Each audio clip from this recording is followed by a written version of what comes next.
Okay, so what do you expect from your demonstration here in Beirut today with regards to Sueda, knowing that for the past 2 years the international community has done nothing in terms of human rights violations or atrocities committed in this region, be it Gaza, Syria or Lebanon? So what would you expect different now for the community in Sueda? We come in peace, like the Druze come in peace. They came to our homes, looted the homes, they burned homes, they killed people, they killed children, elderly and women, and they abducted over 200 women. That we are here today for them. We are here today that we want them back. Those people who did not even differentiate between a child and an elderly, I wonder what they will be doing to those women, those barbarians who came with nothing but to create a genocide on our land. And unfortunately, there is no media. This is a targeted genocide. This is not a circumstance that just happened. Even today, with all those people, it's only you that is here. We do not have media. The media of Arabiya and Jazeera are also speaking against. They are speaking with what they want. There are two ladies, Druze ladies from Al Arabiya that went out of it because they were not allowed to speak the truth.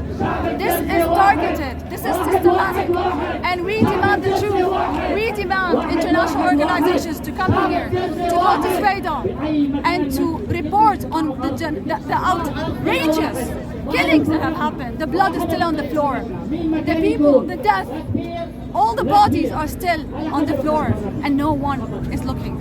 And the silence is there. What's the argument that they're giving for committing all those atrocities in Sueda? The argument? I see only one argument, is that they want to kill the minorities, because in Druze, there are Druze and Christians in Sueda, and they even burned a church. They killed a full Christian family out of 20 people from one family. Those are people that just want to create genocide because they're barbarians, because they don't know God, because they don't know humanity. That is what they're coming to do. Because the Druze are known not to go to anyone's home. They came to our land, they came to our homes, they came just to kill. What's your message to Julani? What do you expect the international community to actually do now? We do not talk to Julani. We do not talk to killers. We are people of peace. We are the Druze, and who knows us knows that we do not go to anyone's home to slaughter.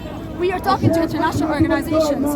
We want them to come and see, to report, to investigate, to stop the crimes against civilians, to open safe passage for people to be able to breathe, to get humanitarian aid which is being looted, or maybe 20% only is arriving to Sueda. People are without water, electricity, food.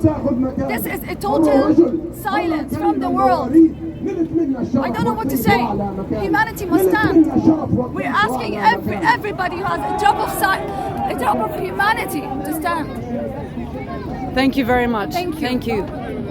What is your message today? Why are you here?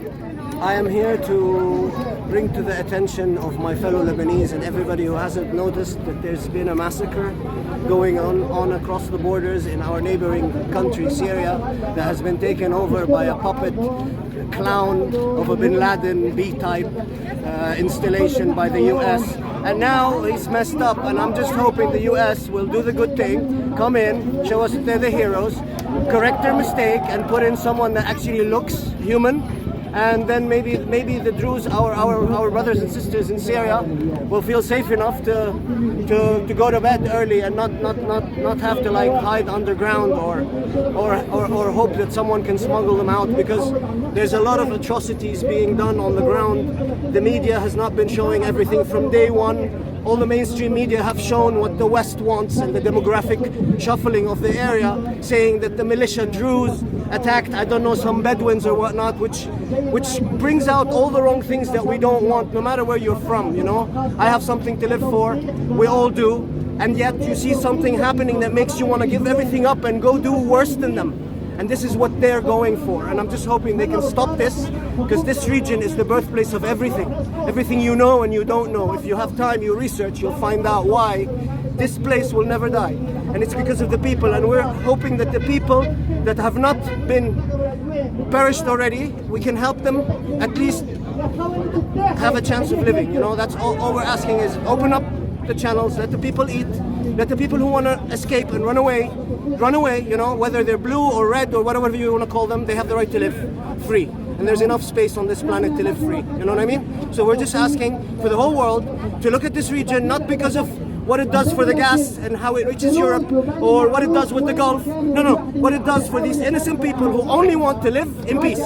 That's all we're asking. Since you brought up the gas and the oil, there's a lot of thought out there that Sueda it's got rich with uranium, and it's got a lot of rich minerals that can be used for technology, etc. Okay. And that could be one of the arguments why Sueda is suddenly a focus of attention. What's your response to that? My response to that will be like, if that's true, why let Julani and the people like him actually make benefit of that? Let's all benefit from it, you know? We work with the world. These people have been brought to this land to take down a regime, not to be made the new regime. What about the neighboring country, Israel? That's for another day. We're here for the people who are suffering right now. You know, it's not about uranium. It's about people dying. We're hoping that people can stop people dying. The uranium can come later. You know what I mean? What are we going to do with uranium? What is Sueda going to do with uranium? It belongs to Syria. That's a question for the people who actually can deal with uranium, right? So all you want is aid and peace and human rights. Human rights. What you feel is too bad to do to people, inmates in jail, is worse than it is being done to innocents, and nobody even can find out about it. Even the people who have been raped are too distraught and ashamed, like they want to hide under a rock. You don't understand. You are murdering unborn children. Their aspirations are being murdered, basically. Why? Just because someone wants to turn a blind eye to a region because they want to change something. Do you believe the international community will make a difference? The international community are people like you and me, but they're not in power. They just make noise like what we're doing right now. It's about the people who have power that actually have the courage to use that noise and tell people that's not noise. That's actually the frequency that the planet is issuing out there. Because look, if there is a God on this planet and he has power over stuff, it's through his people. It can only be through his people, because the people are on the ground. So whatever you want to name it, whatever faith, we all believe in humanity. I believe in humanity. I believe left alone, any human will do the right thing, as long as they're not being injected with all kinds of evil for doing something, doing a bidding. You know what I mean? That's what's happening here on the ground. Even these people that are being used, they don't qualify as humans right now, not because they can't, it's because they've been conditioned, they've been indoctrined to be that. They're a weapon, and they're being used against people who believe that these are people. Thank you very much. Thank you. We're live in Martyrs Square in Beirut, covering the protests of the Druze, demanding justice, accountability, and a corridor being allowed for the aid to get through to Sueda in Syria that is currently completely blocked off, without access to any water, electricity, food, and security.